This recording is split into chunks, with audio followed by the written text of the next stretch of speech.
Hey guys, I'm showing you this Wowgo portable neck fan.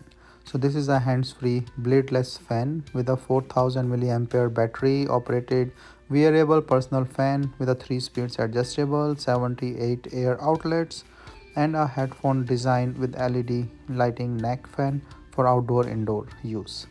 So you can see all this outlet of the fan here. There are totally 78 outlet. This is the charging cable.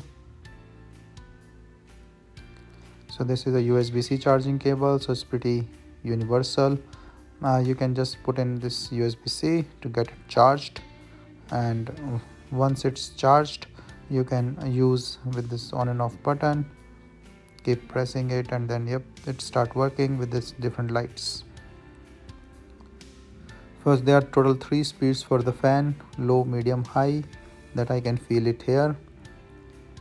This noise is really less, and this is a bladeless fan. I try to show you through this polythene, like if you can see the flow of the air.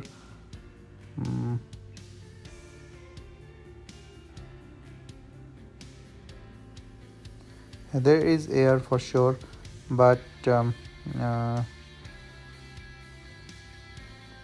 and there are 3 speeds as I said.